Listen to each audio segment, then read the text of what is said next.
지금 사순절 기간이고 다음 주일부터 고난주간이 시작됩니다. 일주일 동안 고난주간 이후에 부활주일이 오게 됩니다.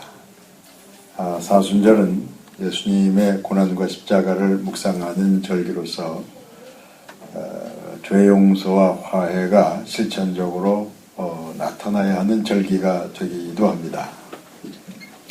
여러 해 전에 그리고 최근에 몇 번에 걸쳐서 제가 누군가에게 이 용서를 구하면서 화해를 요청했던 적이 있습니다. 저의 잘못 때문도 있겠지만 그 어색한 인간관계를 이대로 놔둬서는 안 되겠다는 생각에 누군가에게 화해를 요청한 겁니다.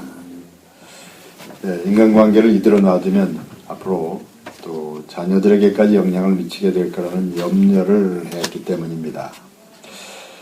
그 사람의 잘못을 깨닫게 하는 건 어려운 일이니까 그가 깨닫든 말든 인정하든 말든 먼저 저의 잘못을 말하면서 용서를 구하려고 했습니다. 그래서 세 사람에게 용서를 구하면서 화해를 요청했던 적이 있습니다. 그런데 세 사람의 반응이 제각기 달랐습니다. 모두가 기독교인들이고 그들 중에 목회자도 있었습니다. 그 세 가지 경우를 소개하면서 이 시간을 시작하려고 합니다. 우선 첫 번째 경우입니다. 그는 저의 후배 목회자인데 어떤 문제를 해결해 주려는 의도에서 그가 저지른 잘못에 대해서 슬며시 말을 꺼냈습니다. 일이 더 커지기 전에 조용히 처리하라는 충고를 하려고 했습니다. 근데 후배는 다짜고짜로 화를 내면서 당신이 나를 거짓으로 모함하려 하는가 하면서 거세게 대들었습니다. 그래서 우리 사이 관계는 깨졌고 그렇게 깨진 관계가 오래 지속되었습니다. 그래서 언젠가 그에게 전화를 걸어서 먼저 제가 사과를 했습니다. 내가 뭘 잘 모르면서 당신의 마음을 어렵게 만든 것 같아서 미안하다고.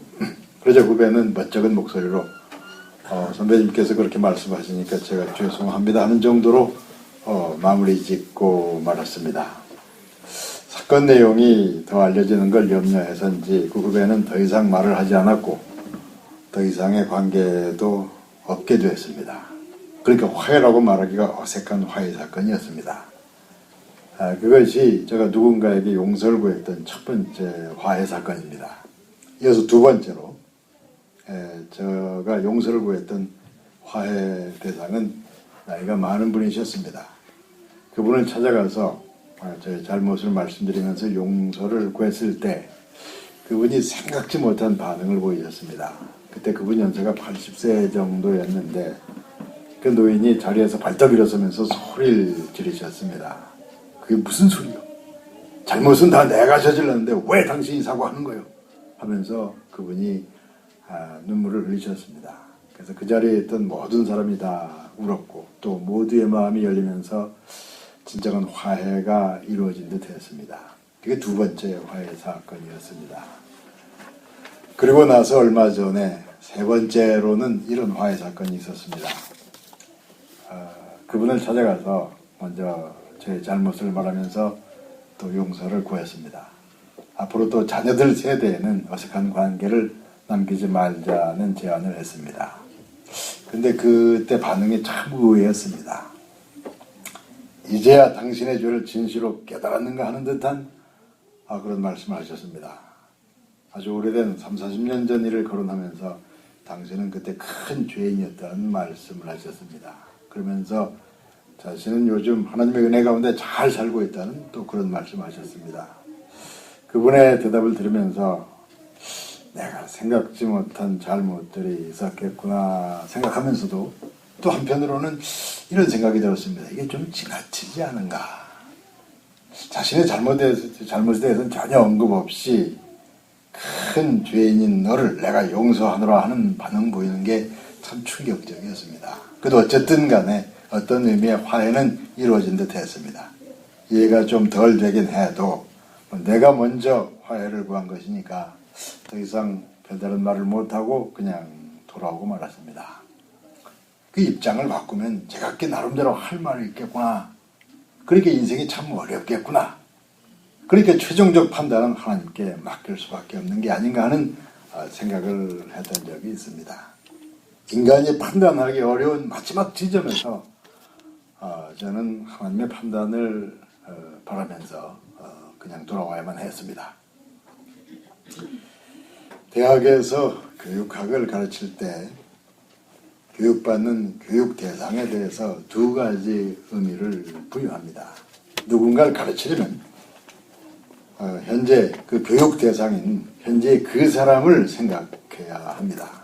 그와 동시에 교육자는 항상 그 교육을 통해서 변화될 미래의 그 사람의 미래를 생각해야 하는 겁니다. 현재 그 사람을 일컬어 현 존재라고 한다면 교육을 통해서 변화될 그 사람의 미래의 그 사람에 대해서는 생성이라는 표현을 합니다.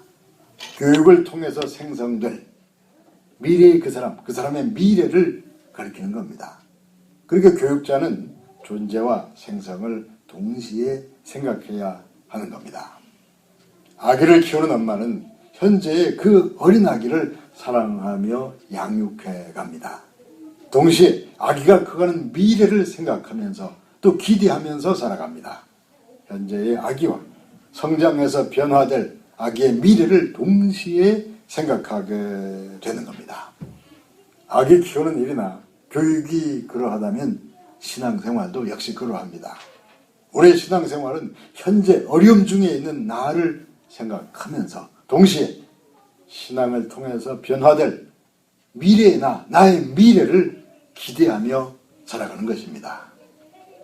교육이 인간적 노력으로 변화를 추구하는 거라면 신앙교육은 말씀과 성령의 역사로 인간의 변화를 추구하는 것입니다. 신앙교육에 있어서도 당연히 인간적 노력이 필요합니다. 그렇지만 인간의 노력으로 한계가 있다는 사실을 인정하는 것이 신앙교육이기도 합니다. 아주 중요한 순간마다 하나님의 도우심이 임해서 인간의 교육으로 기대할 수 없는 놀라운 변화를 바라보는 것이 신앙교육이라는 말씀입니다. 그렇다면 인간의 교육적 노력이 한계를 보이는 지점은 어떤 지점인가? 하나님의 도우심이 진정으로 필요한 순간은 어떤 순간인가? 인간의 교육적 노력으로는 더 이상 나아갈 수 없는 한계 지점이 있습니다. 대표적 경우를 말하면 출애굽 사건에서 홍해가 갈라지는 그 장소, 바로 그 사건입니다. 인간의 노력과 열정을 모아서 이스라엘 백성이 그곳까지 갈 수는 있었습니다. 그런데 그 어떤 인간의 가르침과 교육의 지혜를 다 동원해도 홍해를 건너갈 수는 없습니다. 출애굽한 그들은 인간의 한계 지점에 세워진 겁니다. 그러나 한계 지점으로 가게 된 것이 하나님의 뜻이기도 했습니다. 인간은 자신의 능력으로 그 거대한 바다를 넘어갈 수 없습니다. 인간의 한계를 깨닫고 인정할 수밖에 없습니다.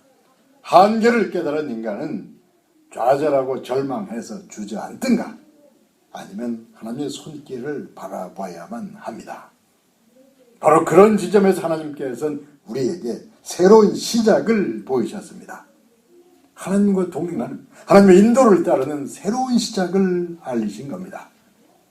그런 시작에 대하여, 그런 순간에 대하여 시편 77편 19절이 이렇게 전하고 있습니다. 주의 길이 바다에 있었고, 주의 길이 바다에 있었다고 하는 것은 인간으로서는 길을 찾을 수 없는 바다 한가운데에 주의 길이 있었다는 말씀입니다. 길이 없는 바다 한가운데서 하나님께서는 구원의 길을 보이기 시작하셨다는 겁니다.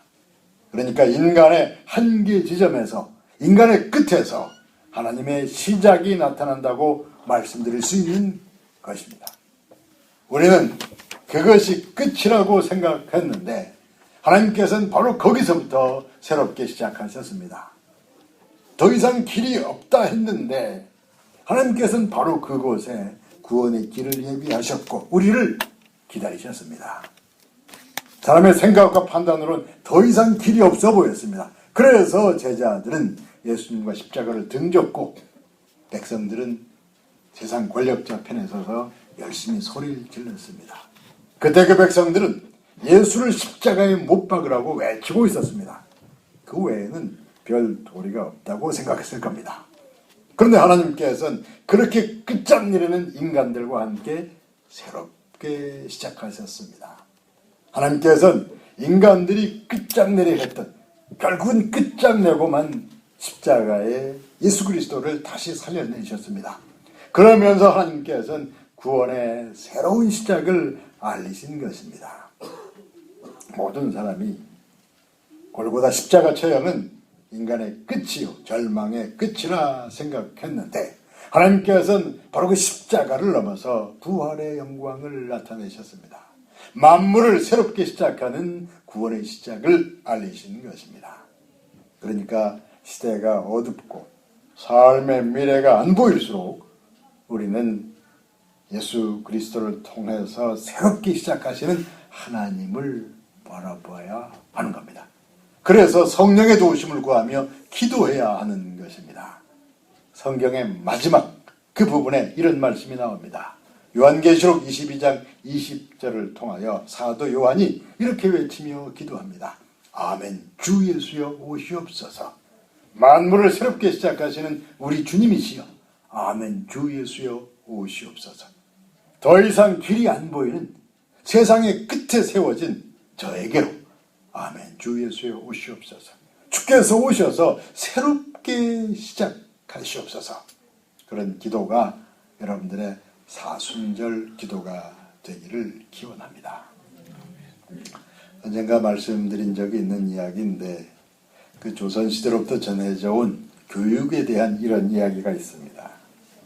어느 어머니가 남편을 일찍 여의고 또 어린 자녀들을 키우게 됐습니다. 다행히도 남편은 꽤 많은 유산을 남겼습니다. 그러니까 어머니와 아이들은 그런 대로 살아갈 수 있었습니다.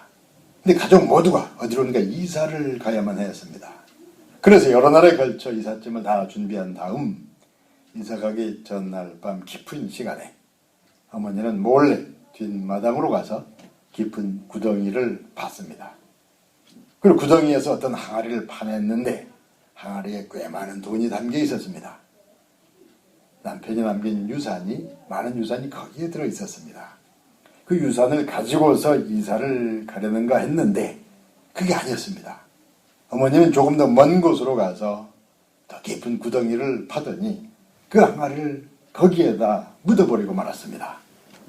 그리고 아무 일도 없었다는 듯이 아이들과 함께 멀리 이사를 갔습니다. 그래서 어머니와 아이들은 많은 고생을 하면서 살아야 했습니다. 그런데 많은 고생을 하는 동안에 아이들은 깊이 있는 마음을 지니게 되었고 서로를 귀히 여기면서 살아가게 되었습니다. 많은 우여곡절을 거치게 됐지만 그렇게 해서 아이들은 훌륭하게 성장했다는 이야기입니다. 요즘 사람들에겐 별로 설득력 없는 이야기일지 모릅니다. 근데 옛날 사람들은 그런 사실을 알고 있었습니다.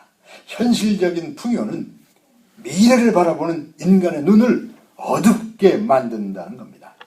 밤이 깊어야 밤하늘에 별이 반짝거리듯이 현실이 어두울 때 미래와 희망을 바라보는 마음이 반짝거리기 시작합니다. 현실과 풍요에 붙들린 마음으로는 미래와 희망을 생각하기가 어렵다는 말씀입니다. 고난의 현실이 우리를 미래와 희망으로 몰아가는 것입니다. 인간 세상의 절망이 우리를 하나님과 희망편으로 몰아가는 겁니다. 십자가의 죽음은 우리를 부활의 영광으로 몰아내는 것이란 말씀입니다. 물론 고난의 현실이 당장의 인간을 깨우쳐서 믿음과 희망을 가지게 만드는 건 아닙니다. 고난의 현실을 통해서 더 깊은 절망으로 빠져든 사람들이 얼마든지 있습니다. 세상의 끝에서 그야말로 끝장나는 일들이 얼마든지 있습니다. 그러나 예수 그리스도의 십자가를 통해서 나타난 하나님의 뜻은 바로 그겁니다. 세상의 끝인 골고다 십자가에서 하나님과 함께 새롭게 시작하라는 겁니다. 골고다 동산의 십자가를 넘어서 하나님과 함께 새롭게 시작하는 것이 하나님의 뜻이라는 말씀입니다. 아브라함은 모든 것이 끝나갈 시간에 하나님의 부르심을 받았습니다. 10명의 형들로부터 죽음을 당할 뻔하다가 멀리 팔려간 요셉은 모든 것이 끝난 줄 알았습니다. 하나님께서는 바로 거기서부터 요셉과 함께 새롭게 시작하셨습니다. 룻기의 나오미는 가족과 함께 베들레헴을 떠나 모압 땅에 살다가 모든 것을 다 잃었습니다. 남편과 아들들을 잃었고 재산을 잃었고 그리고 나이 많은 노인이 되었습니다. 더 이상 희망을 생각할 수 없는 그 시점에서 나오미는 고향 베들레헴으로 돌아올 수밖에 없었습니다. 바로 그런 시기에 하나님께서는 나오미와 함께 새로운 시작을 계획하고 계셨습니다. 사무엘상 처음에 나오는 한나는 여인으로서 아이를 낳을 수 없는 절망의 끝에 세워져 있었습니다. 거기서의 한나의 기도가 사무엘의 탄생으로 이어졌고 그 탄생과 함께 이스라엘의 새로운 시대가 열리게 됩니다. 인간의 끝에 세워진 한나라는 여인의 기도와 함께 하나님께서 새로운 시작을 알리시는 것입니다. 여러 모양으로 좌절과 절망과 죽음과 끝에 해당하는 사건들이, 일들이 우리를 위협하거나 아니면 현재 괴롭게 하고 있을 겁니다. 그런 끝에 세워져 있는 우리들과 함께 하나님께서는 새롭게 시작하기를 원하십니다. 오랫동안 염려와 근심에 시달리던 마음이 하나님과 새로운 시작을 향해서 넓게 열리는 사순절과 부활절이 되기를 예수님의 이름으로 축원합니다. 기도하겠습니다. 아버지 하나님, 여러 모양으로 우리를 위협하는 세상의 흐름들이 있습니다. 어둡고 끝을 날리는, 우리를 몰아세우는 하나님 없는 흐름들을 넘어서 하나님과 함께 새롭게 시작하려는 부활의 믿음을 허락하시옵소서. 사순절과 부활절에 하나님의 은혜가 풍성케 하시옵소서. 우리 주 예수 그리스도 이름으로 기도하옵나이다. 아멘.